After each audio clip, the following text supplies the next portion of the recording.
Many of us would say that Johnny Carson's age of 79 was a good age to have lived. Johnny was happy after making families happy for more than 30 years across the country. He was once the most famous man on TV and had millions of fans because he was the star of The Tonight Show. However, many people didn't know that the man who played the role for 30 years had changed after the movies were over. In addition, Johnny spent his last years by himself, even though he was famous. He was by himself when he died. Think about why and how Johnny Carson hid who he really was from everyone for decades, and then decided to live alone until he died. Find out about the king of late night's lonely death and sad life with us. John William Carson, a reluctant reader, first learned how hard life could be in Norfolk, Nebraska, a quiet little town. The boy's hands were not the warmest or safest from life's harsh truths. Instead, they were very cold and covered in sharp icicles. Ruth Carson, Johnny's mother, was so angry and not sorry that it was clear she wasn't even happy. It was all Johnny wanted to do to make his mom happy as much as possible. As a kid, Johnny didn't understand how hard it is for an adult to be off balance. For that small amount of respect that never came, he behaved well, worked hard in school to get perfect grades, put on amazing magic shows, and behaved even better on stage. If he wasn't paying attention, you'd think his dad would make up for it. Like his wife, Homer Carson wasn't always there, but he wasn't as mean or cold either. Johnny had a hard time growing up. Years later, when his mother died, he didn't go to her funeral because he felt so bad about what had happened to him as a child. He even called her a wicked witch when he was talking to his lawyer. Johnny was in a lot of pain because the cut was still very new. But not all of the news from his youth was bad. Johnny liked magic and had a lot of tricks. He quickly learned that other people loved magic as much as he did and admired those who put a lot of work into it. Johnny did something after learning. The fact that people were happy with him was a big, clear sign that they liked him. Then something unexpected happened that shook the world. He joined the Navy when he was 18 years old during World War II.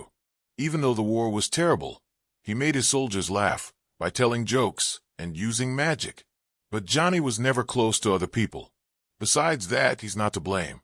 He learned very quickly that not even his mother could love him. Johnny put up walls around himself because he learned how to have fun without letting other people get too close. Johnny was a man of his own ways when the war finished and he went back to Nebraska. He was young and smart, and he had great timing. It was time for him to turn his skills into ability now that he knew what they were. After everything worked out, he got into college to study speech and radio, getting ready for the big stage in the early 1960s. He was 36 years old. Millions of people became friends with him after he went on The Tonight Show. He had spent his whole life acting, and even more time watching other people and guessing how they would react. This showed that he was very good at reading crowds.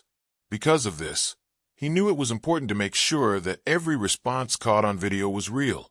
One thing he did to do that was make sure he never met his guests until they went through that fancy screen. Johnny was always polite, helpful, and hardworking. Together, these things made him a well-known TV personality. His show made the network tens of millions of dollars a year at its peak, which is about the same as hundreds of millions of dollars now. People were lining up to get a seat because the show ran at the busiest time for TV. It was clear why everyone was in such a hurry. At the time, it was hard to imagine how inviting someone could change an entertainer's life and help their business. Johnny's offer helped comics like Jerry Seinfeld, Joan Rivers, and David Letterman get their start. The issue was that he picked who to ask. He wasn't just the show's star. The truth is that it was his. He ran most of the business through his company, Carson Productions. Then Johnny had a lot of power. Even though Johnny was producing more than ever, no one knew what kind of person he really was. That would make sense if it were just the fans. When you look at someone through a screen or see them sign something, it's hard to tell what kind of person they really are. But everyone who worked with Johnny every day, those who saw him, talked to him, and spent decades with him, didn't know what kind of person he really was. The workers said they never had a chance to meet him in person. They told him they would never be able to cross a line, a wall, or a distance. On TV, Johnny had Ed McMahon as his partner.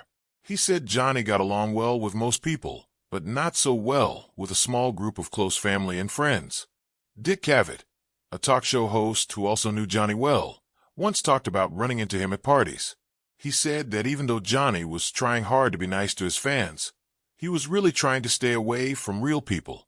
I was shocked by this. How is it that someone can be so clear when talking to millions of people and still have trouble getting along with their own family and friends? There was no chance for things to get better. Johnny was going to lose a lot more money because of this problem. Johnny's 4 marriages didn't work out. They got married first, and she was his sweetheart in college. He had 3 boys from it over the next 15 years. But just like when he was a kid, Johnny didn't show how he felt. It was easy for him to take care of his family financially, but he couldn't give them the real Johnny Carson that they needed. There were fights in the marriage, and both sides had affairs with other people.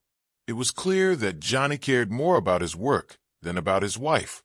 No one who knew them was surprised when they finally broke up in the early 1960s. Many people were shocked that Johnny's mental state didn't change after they were separated. He married the famous Hollywood actress Joanne Copeland for the second time. Because she knew how hard the job was, she let Johnny focus on it. When it was first put together, it looked great, but the cracks were soon clear. According to Joanne, Johnny would mentally pull away when things got too close. They got a divorce after 9 years of marriage because she said Johnny couldn't really show love.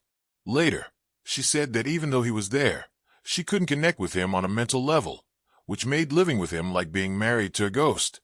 Some people think that Johnny's 3rd marriage showed how alone he really was. Model Joanna Holland, his 3rd wife, lived with him for 10 years while she tried to understand him. She helped him with his work. She left him alone. It didn't work no matter what she did. On their 10th wedding anniversary, which was meant to be a happy time to remember how much they loved each other, Joanna gave Johnny divorce papers. The divorce payout was the largest ever at the time, at more than $20 million. People who knew Johnny well thought he would never get married again, but he chose to try again. Alexis Moss, his 4th and last wife, was not like the others. She wasn't used to being the center of attention, was younger, and seemed to accept Johnny for who he was, successful but emotionally absent. Only she stayed until the end. Because of how Johnny's 3 boys treated him, she might have been more open to him. The lads were the most important people in his life, but they couldn't connect with him. After that, they went on with their own lives. The man gave them everything but himself to avoid notice, but they were polite and didn't pay much attention to him. And a terrible thing happened here. Richard "Rick" Carson, Johnny's youngest son, liked taking pictures of nature and found comfort in it. He became unhappy and started abusing drugs after dropping the camera, which was a bad thing. A lot of people think that Johnny tried really hard to connect with his son because he felt so alone. Some people say it would have been hard for Johnny because he wasn't his true self yet. The door to second chances was shut for good on June 21st, 1991. Rick was driving along the coast on a road in California. He was 39 years old. He was trying to take pictures of the scenery that day for a nature project. His car went 125 feet down a slope. Rick died right away. Something broke when Johnny got the call.